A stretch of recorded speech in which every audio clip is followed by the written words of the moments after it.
Hola, buenas tardes. Mi nombre es Neri Esperanza Cuevas Ocampo y desde México les mando un cordial saludo. Soy profesora investigadora de la Universidad Autónoma Metropolitana Xochimilco, en México. Entonces quisiera compartir con ustedes algunas reflexiones en este Congreso 13 Internacional de Psicología y Educación. Hablemos sobre el arte perdido de sonreír al criar a los niños, que no es poca cosa en este tiempo. Empecemos con una reflexión para encuadrar por dónde quisiera que platicáramos. Me parece interesante lo que propone el filósofo Byung-Chul Han, que es hablar de que en esta época, en esta sociedad, el espíritu de la esperanza habita en un campo de posibilidades. Es decir, el que los padres tengan en su mente, tengan en su forma relacional la utopía que sostenga todo lo que puede ser el niño, que sostenga su posibilidad, va a ir mucho más allá que la voluntad. No podemos controlar lo que ese niño va a hacer, pero sí podemos apoyar. Hablemos de esta época donde encontramos el malestar parental. Por supuesto, no se extiende a todos los ámbitos ni con todas las personas. Encontramos que se está dando en familias que llamaríamos de clase media, que tienen recursos estables, una relación estable y sin embargo están viviendo una parentalidad difícil, la cual les está generando mucho sufrimiento, mucho estrés. Estos padres se sienten incapaces de criar a sus hijos y llegan a consulta llorando, pidiendo ayuda, tratando de que el especialista, sea el pediatra, sea el psicólogo, se haga cargo de ellos y se haga cargo de educar a sus hijos. Entre los factores que pienso que están incidiendo es lo que llamamos la industrialización de la crianza. Desde la época industrial, esto ha impactado muchas formas de vida y hemos tendido a uniformar, a buscar el éxito, a pensar que los hijos son un proyecto que se controla y esto nos lleva a situaciones como las que vemos en las redes sociales del sharenting. Hay que decirle al otro que somos exitosos, que nuestros hijos son siempre felices, lo cual sería absurdo en una vida cotidiana, pensar que la gente puede ser feliz todo el tiempo.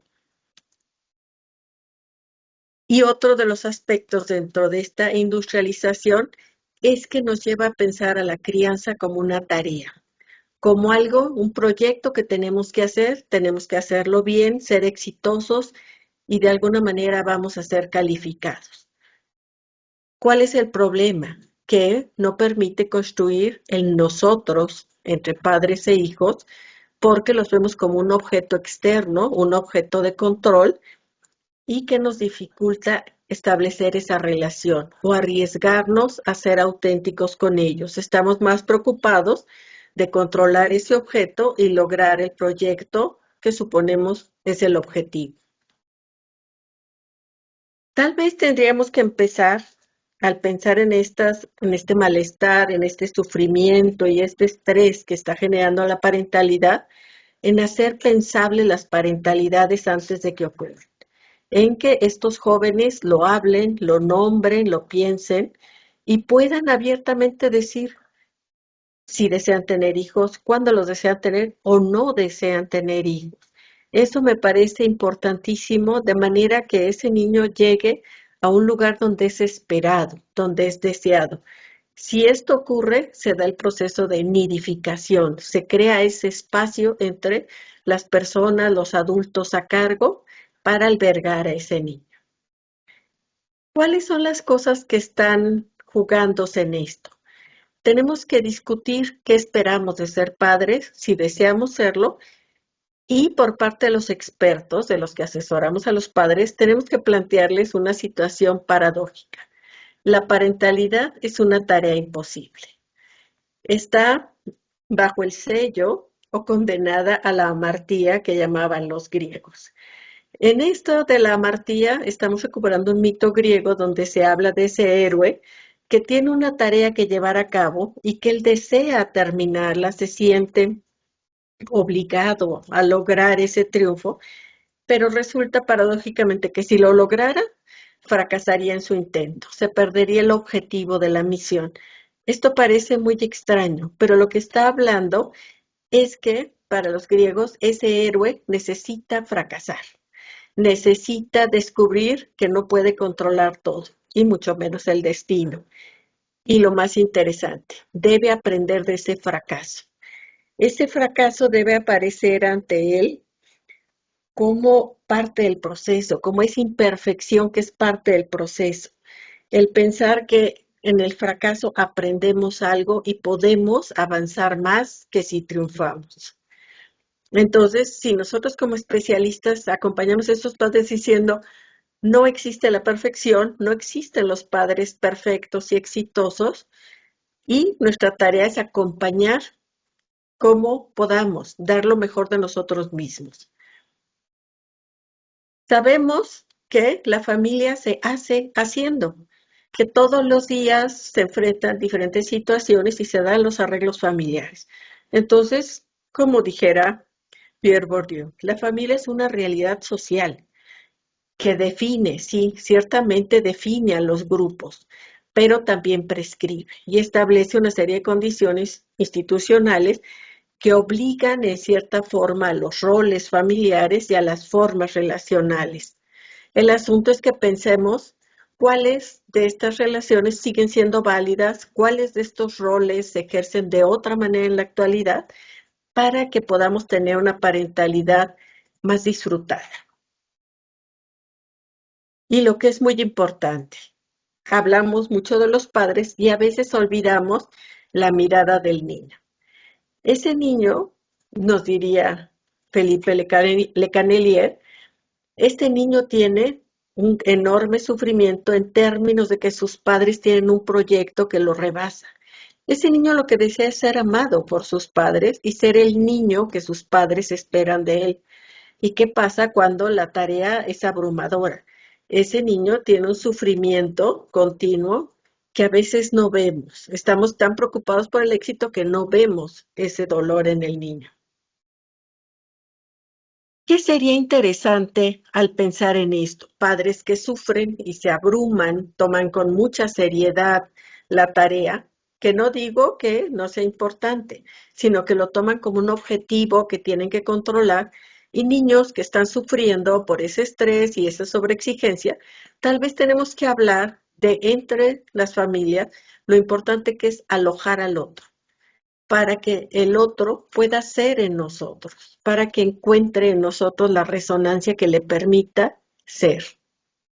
Tenemos que pensar en construir relaciones diferentes con los niños. Cada niño es diferente, no hay fórmulas ni por época, ni por tipo de familia. Cada hijo es una pregunta diferente. Entonces debemos abrazar la diferencia y tal vez pensar no solo en lograr controlar, sino lograr disfrutar, que tal vez sería un eje interesante. Aquí me pareció sugerente la propuesta de Rancière. Jean Rancière nos propone que tenemos que hacer una educación hacia la emancipación. Pensar en que esos niños lo que necesitan es que nos preocupemos porque sean capaces de tomar decisiones, que sean autónomos. Y un aspecto que es interesantísimo de su propuesta es que dice, bueno, si hay una diferencia entre el pensar del adulto y el pensar del niño, no dar por definitivo el pensar del adulto como el que es correcto. Y entonces al niño hay que llevarlo a ese pensamiento, sino decir, hay un espacio que debe ser fecundo, un espacio entre ambos, y darle escucha al niño y aceptar que nos transformen, aceptar que interroguen lo que estamos suponiendo que necesita. Entonces, ahí estamos hablando cabalmente de darle la palabra al niño, para que ese espacio sea un punto de creación y un punto de encuentro. Entonces, no nos preocupemos tanto por quitar el espacio, disculpe, sino por tratar de que ese espacio lo aprovechemos como ese lugar donde realmente miramos al niño. Entonces, pensemos en construir, como también nos menciona, agregando elementos en esta discusión, Carlos Estriar. Nos habla de esa alteridad sin condiciones, de decir ese hijo es un otro a quien pudiéramos aceptar como es. Y esta alteridad estaría recuperando la visión de Sennett del respeto. Entonces, esa diferencia tiene su valor, tiene su importancia y merece ser respetada. Y tiene tanta importancia su palabra como la nuestra. Entonces, pensando en estos términos, consideraríamos, ¿qué tal si en lugar de estar sobreexigidos, estresados, donde todo el mundo está sufriendo, hablemos del sentido del humor? Para hablar del sentido del humor nos lleva al campo de lo incomprendido. El sentido del humor tiene mal prestigio, históricamente se ha considerado como desorden, ruptura, ser tonto. Tiene una serie de señalamientos y de críticas, pero realmente el sentido del humor es un espacio interesantísimo y extraordinariamente complejo. Para empezar hay que definir esta frontera. No estamos hablando de que en las familias estemos en el hiperpositivismo o la felicidad continua. Ahí Byung-Chul Han nos alertaría, ¿no? La felicidad continua sería una expresión capitalista, sería una expresión de época de estar en lo plano, lo continuo. Y eso no nos alimenta el pensamiento.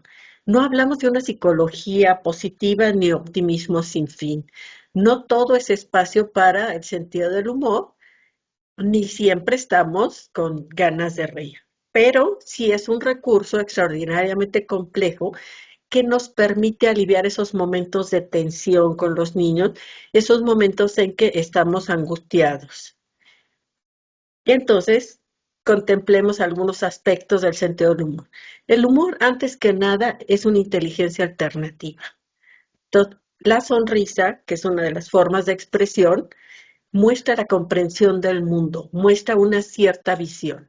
Existen muchas expresiones del sentido del humor, puede ser la carcajada, la sonrisa, la risa, y pensemos que cuando hablamos de sonrisa, en su origen es como la risa atenuada. ¿Qué es lo que habla? De ese quiebre en el pensamiento, de esa posibilidad de recuperar una época, una cultura. No todos los espacios tienen el mismo sentido del humor. Depende del espacio, el contexto, las personas con lo que con quienes estemos, porque es eminentemente social. Y ese quiebre del pensamiento compartido nos hace llevar a una construcción conjunta. Construimos con el otro y rompemos esa parte de tensión, esa parte de angustia. Y como mencionábamos, esta risa y esta sonrisa que han sido poco comprendidas son muy fuertes y son muy importantes. Aquí les presento un cuadro que fue un escándalo en su momento, que de Elizabeth Louise Villiers-Lebrun, que fue muy cercana a María Antonieta, y se le ocurre dibujar esta imagen de ella con su hija y con la sonrisa y mostrando los dientes. No se acostumbraba en su momento y generó un movimiento muy fuerte. ¿Por qué? Porque se consideraba que la risa era relajación y de cierta forma pues era irreverente. Ella lo representa y la gente cambia, la gente es transformada al mirar esta belleza de cuadro y empiezan los reyes a desear tener cuadros donde puedan sonreír y las personas empiezan a buscar la posibilidad de sonreír ante el otro. Entonces marcó un punto de inflexión interesante al interrogar. Este comportamiento ciertamente irreverente viene a marcar esa posibilidad muy humana. Entonces, este sentido del humor, como un proceso complejo, ¿qué es lo que implica para que sea productivo? No se trata de reírse por reírse, sino reírse con el otro. Es una risa eminentemente acompañada y que necesita que haya un vínculo, que haya un encuentro con el otro. Entonces, necesitamos con los niños tener la paciencia de ese encuentro. Entonces podemos bromear con los niños, podemos acercarnos conteniéndolos. Aquí encontraríamos esta idea del teasing. En Alaska, los grupos Inuit usan el teasing para educar a sus hijos. El teasing tiene múltiples acepciones. Teasing puede ser entendido como burla, como agresión, pero en el sentido que se usa en Alaska es la broma, lo que llamaríamos tomarle el pelo al niño.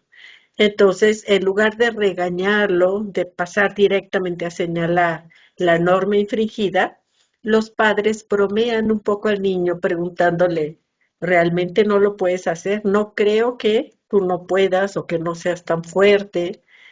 Y sonríen con el niño. Entonces, ¿qué se abre? Se abre básicamente un espacio de orden lúdico.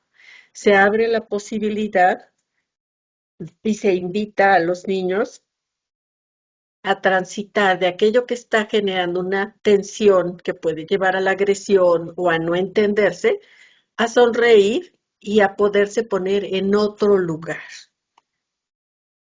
Entonces, el teasing, lo que se trata, al ser de orden lúdico, es usar esta parte del juego, que es la parte agonal, donde se establece una tensión con el otro, se interroga el vínculo y entonces de lo que hablamos en el teasing es de una escaramuza. No queremos ganarle al otro ni queremos destruirlo. Y el teasing deja de funcionar cuando el otro deja de jugar.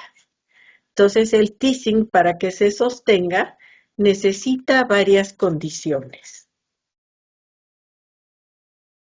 Por un lado, estos padres a lo mejor están enojados, están preocupados porque el niño no quiere obedecer. Entonces, respirar profundo e invitar al niño a pretender bajo el como sí y entrar en una condición lúdica. Entonces, recordemos que el como sí abre toda esta gama de posibilidades de lo transicional. Abrir a otro espacio, permitirnos entrar en un diálogo de juego y disfrazarnos. Podemos impostarnos, podemos retar al otro. Entonces se juega esta cuestión del vínculo, un vínculo donde debe haber primeramente ese vínculo de afecto y debe haber respeto, aceptación de la alteridad del niño y entonces le asignamos un lugar al mismo nivel que nosotros y lo invitamos a jugar con esto. Lo que pretendemos es que el niño, al transitar en este espacio transicional, pueda comprender la norma y construir sentidos de ella, porque están siendo soportados por el afecto y no aparezca la norma como algo extraño o algo que desea dañarlo o que desea inhibirlo. La norma aparece como algo vivo, como algo que podemos compartir, interrogar y a veces, ¿por qué no?, proponer otras normas. Entonces, esto permite cierto juego en la relación parental. Dentro de lo que ofrece, que no es poca su riqueza, es que hay cosas que no se nombran. Hay situaciones, sentimientos que no se dicen. Y este gesto lúdico va a aludir justamente a lo no dicho, aquello que no se ha puesto en palabras. Y entonces probablemente el que hable sea el eje postural, sea la mirada, sea básicamente un lenguaje de orden corporal. Y aquello que no es nombrado es puesto entre ambos. Y viene una respuesta también postural, gestual, que permite darle existencia y, ¿por qué no? Probablemente podamos poner la palabra, podamos reconocer en la mirada del otro lo que está sintiendo y tomar esta riqueza del espacio lúdico. ¿Cuál es la gracia, diríamos, de esta parte del sentido del humor? Que dado que se comparte un etos entre padres e hijos, se pone en actividad este etos, se pone activo, se le da vida y podemos generar un encuentro con el niño. Podemos reconocerlo y podemos hacer como sí, para después, ambos habiendo construido una convención, un acuerdo, la posibilidad de conversar con el niño, es decir, como lo dice Carlos Escliar, el encuentro del verbo de cada quien, acompañarnos en el verbo y construir un nuevo verbo que no es de uno ni de otro, sino es de un nosotros, es un espacio compartido. Y eso tal vez permita al niño que ocurra un fenómeno que nos propone Esteban Levin y que es fundamental, la capacidad de darse a ver ante el otro, mostrarse ante el otro y soportar su mirada que interroga, sentirnos lo suficientemente seguros. Y entonces, sí, la relación parental, donde se atraviesan estos tres ejes los vínculos, el género y el poder, se sostienen bajo un afecto profundo, ese niño es sostenido y no es aniquilado. Se reconocen sus necesidades y sus intereses y puede darse a ver, mostrarse ante el otro en toda su posibilidad. Y para ir cerrando el tema, recuperemos a Freud, ¿no? Que nos habla de que el humor es opositor. El humor es algo que no se resigna y nos va a mostrar tanto el triunfo del yo como del principio del placer. Es capaz de afirmarse así por encima de las situaciones difíciles. El humor muchas veces nos rescata de las situaciones, nos reímos, hacemos un quiebre y ¿por qué no? Le estamos pidiendo a los padres que también se puedan reír de sí mismos, porque por supuesto que van a cometer errores, por supuesto que a veces van a decir cosas, pues, tontas, cosas inadecuadas, y si se permiten reírse y decir, ay, no, esto está mal, entonces les permite sobrellevar esas situaciones, a sentir que siempre tienen que dar el ejemplo o que ser perfectos ante sus hijos. Entonces, aquí lo que estamos reivindicando es el sentido de vida, ese elan vital, ese impulso vital. Y aquí pensemos, les traigo una reflexión que me parece que cierra el tema, ¿no? Alfonso Reyes habla de la sonrisa y de la importancia para ser seres humanos, la capacidad de sonreír al otro. Y entonces, él dice de manera muy puntual, sonreír es el primer gesto del idealista, ¿no? Es la primera opinión sobre el mundo. Entonces, cuando encontramos que un niño es capaz de darse a ver, que puede sonreír y que puede vivir con sus padres de manera amorosa, nadie dijo que no haya conflictos ni que no haya desencuentros, son necesarios, porque también toca a los niños interrogar a las generaciones anteriores. Y necesariamente hay desencuentros, pero si ese niño sonríe, nos habla de que todavía cree en el mundo, cree que hay un mundo externo que es un mundo amante, un mundo que lo espera y lo desea. Quisiera transmitirles con esto que lo importante es pensar tal vez que la parentalidad está marcada por la imperfección y que tal vez tendríamos que incluirla como parte del proceso, considerar que justamente esos errores son deseables, porque aprendemos cosas, porque logramos cada día ser mejores padres. Y finalmente les dejaría con la reflexión. Hablamos mucho de los padres y finalmente tendríamos que preguntarnos, ¿qué es lo que quieren los niños? Los niños quieren ser mirados, quieren ser apreciados y reconocidos por lo que pueden ser, por lo que realmente pueden lograr. Todos los niños lo que necesitan en sus padres es que haya un buen pensamiento, una buena palabra y una buena obra. Agradezco a ustedes su atención. Aquí aparece la bibliografía sugerida y agradezco su escucha. Nos veremos pronto.